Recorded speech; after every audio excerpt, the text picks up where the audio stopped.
Assalamualaikum warahmatullahi wabarakatuh. Bersama saya kembali Ria Laster Samsul. Kita masuk lagi di pembahasan materi ADM dan supervisi pendidikan. Kali ini yang kita bahas itu adalah proses dan teknik supervisi dalam pendidikan.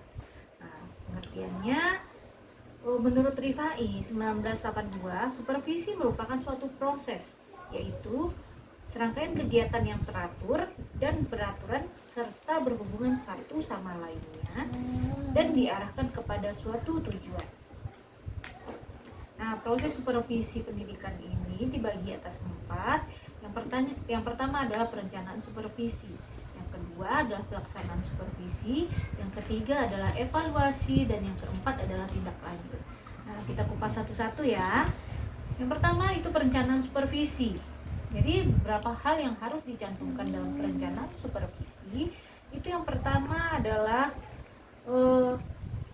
tujuan supervisi itu. Alasan mengapa kegiatan tersebut perlu dilaksanakan. Kemudian bagaimana ini adalah metode atau teknik mencapai tujuan yang telah dirumuskan. Yang ketiga itu siapa yang akan dilibatkan atau diikutsertakan dalam kegiatan yang akan dilaksanakan. Yang keempat, waktu pelaksanaan, dan yang kelima adalah hal-hal yang diperlukan dalam pelaksanaan itu sendiri. Nah, tahap perencanaan itu terdiri, yang pertama itu tahap penyusunan. Yang kedua itu adalah tahap kita bahas dulu tahap penyusunan, maaf ya. Jadi penyusunan program tahunan itu adalah bersifat penugasan yang diberikan kepada pengawas sekolah yang bersangkutan sesuai dengan kewenangannya oleh koordinator pengawas sekolah. Nah, langkah-langkah yang akan dilakukan dalam kegiatan penyusunan program tahunan itu adalah yang pertama adalah mengidentifikasi hasil pengawasan sebelumnya dan kebijakan bidang pendidikan. Kemudian yang kedua itu adalah mengolah dan menganalisis hasil pengawasan yang sebelumnya. Yang ketiga itu adalah merumuskan rancangan program tahunan. Yang keempat adalah mengkoordinasikan rancangan program. Yang kelima itu memantapkan dan menyempurnakan rancangan program. Nah, yang kedua setelah tahap penyusunan itu adalah tahap persiapan. Dalam tahap ini yang perlu dipersiapkan yang pertama itu adalah format atau instrumen supervisi. Yang kedua adalah materi pembinaan atau supervisi. Yang ketiga adalah buku catatan. Dan yang keempat adalah data supervisi atau pembinaan sebelumnya. Nah, itu adalah rangkaian dalam perencanaan supervisi pendidikan. Kemudian yang kedua itu adalah pelaksanaan supervisi pendidikan, di mana di sini termasuk dalamnya itu adalah yang pertama pengumpulan data, kemudian penilaian, kemudian deteksi kelemahan, kemudian memperbaiki kelemahan itu sendiri dan bimbingan dalam pengembangan. Nah, itu antara lain adalah kegiatan dalam pelaksanaan supervisi. Kemudian tahap selanjutnya itu adalah evaluasi. Evaluasi ini dilakukan untuk mengetahui tujuan yang sudah dicapai atau hal-hal yang sudah dilakukan dan hal yang belum dilaksanakan. Evaluasi supervisi ini meliputi itu antara lain aspek evaluasi hasil, proses, dan pelaksanaan. Nah, setelah evaluasi kemudian itu adalah tindak lanjut. Jadi akhir dari pelaksanaan supervisi pendidikan ini itu adalah tindak lanjut.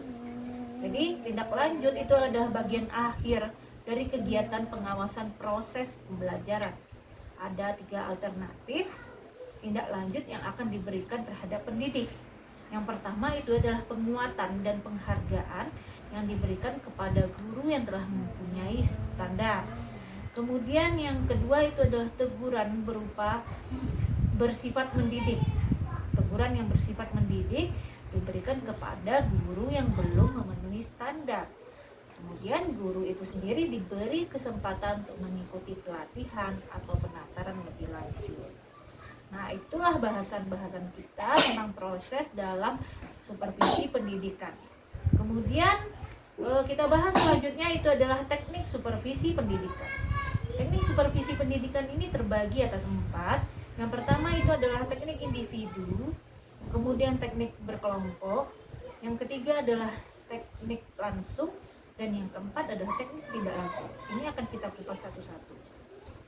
Yang pertama itu adalah teknik individu.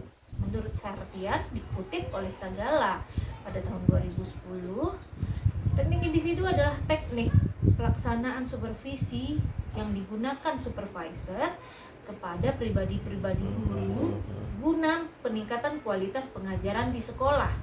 Nah, teknik individu ini antara lain itu berupa teknik kunjungan kelas, kemudian teknik observasi kelas, percakapan pribadi, kemudian invisitasi atau mengunjungi sekolah lain, kemudian penyeleksian berbagai sumber materi untuk mengajar, kemudian itu menilai diri sendiri. Nah, kemudian yang kedua itu adalah teknik kelompok. Teknik yang supervisi yang bersifat kelompok, ini teknik supervisi yang digunakan dalam pembinaan guru secara bersama-sama oleh supervisor. Teknik kelompok itu antara lain adalah yang pertama pertemuan orientasi bagi guru baru, yang kedua adalah rapat guru, yang ketiga studi kelompok antar guru, yang kelima adalah diskusi, kemudian workshop dan tukar-menukar pengalaman. Nah, setelah kita bahas itu teknik individu dan kelompok, kita lanjut dengan teknik langsung. Teknik langsung ini supervisor secara pribadi langsung berhadapan dengan orang yang disupervisi, baik secara individual maupun secara berkelompok. Misalnya kunjungan kelas atau classroom visitation, kemudian observasi kelas atau classroom observation, kemudian pertemuan atau rapat, kemudian diskusi kelompok, dan yang lain-lainnya.